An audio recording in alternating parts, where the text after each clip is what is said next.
ប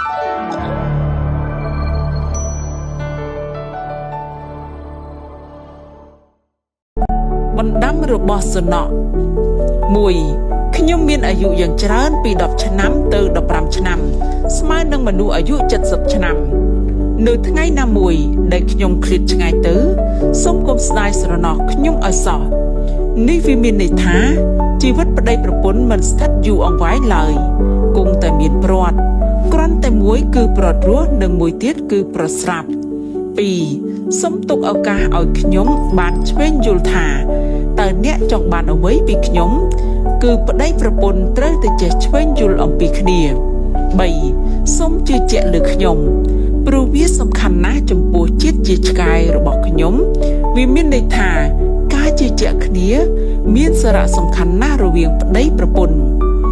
4. សូមកុំខឹងនឹងខ្ញុំយូរពេកហើយកុំបណ្ដេញខ្ញុំចេញពីផ្ទះឲ្យសោះវាមានន័យថាប្តីប្រពន្ធត្រូវចេះអត់ធ្មត់និងកុំឆេវឆាវហើយកុំបង្កទំនាស់ឲ្យកាន់តែធំរហូតបណ្ដេញគ្នាចេញពីផ្ទះឲ្យសោះ 5. អ្នកមានការងារធ្វើអ្នកមានពេលកំសាន្តអ្នកមានមិត្តភ័ក្តិកំដរតែខ្ញុំមានតែអ្នកប៉ុណ្ណោះវាមានន័យថាប្តីប្រពន្ធត្រូវចេះគិតដល់គ្នាព្រោះប្តីអាចដើរសប្បាយក្រៅបានតែប្រពន្ធនៅតែផ្ទះម្នាក់ឯងរហូត 6. សូមឧស្សាហ៍និយាយលេងជាមួយខ្ញុំផង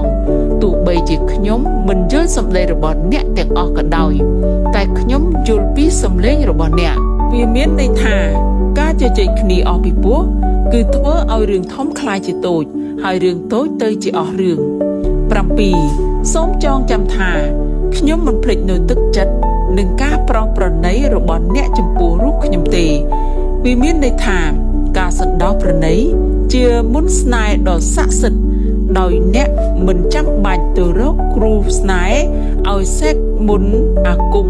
ដើម្បីជួយឲ្យប្តីប្រពន្ធស្រឡាញ់គ្នាឡើយ 8. មុននឹងអ្នកវាយខ្ញុំសូមចងចាំថាខ្ញុំមានថ្មិញអាចខំអ្នកបានវិញប៉ុន្តែខ្ញុំមិនខំអ្នកវិញទេព្រោះខ្ញុំស្រឡាញ់អ្នកតែម្នាក់ប៉ុណ្ណោះវាមានន័យថាប្តីប្រពន្ធកុំយកកំហឹងទៅទល់នឹងកំហល់ឲ្យសោះ 9. មុននឹងចោទខ្ញុំថាខ្ញុំរឹងរូសខ្ញុំមិនស្ដាប់បង្គាប់និងខ្ញុំខ្ជិលច្រអូសតើអ្នកបានយល់ចិត្តយកចិត្តនិងមើលថែរក្សាខ្ញុំបានល្អដែរឬទេវាមានន័យថាប្តីប្រពន្ធត្រូវឧស្សាហ៍ត្រួតពិនិត្យអាកប្បកិរិយារបស់ខ្លួន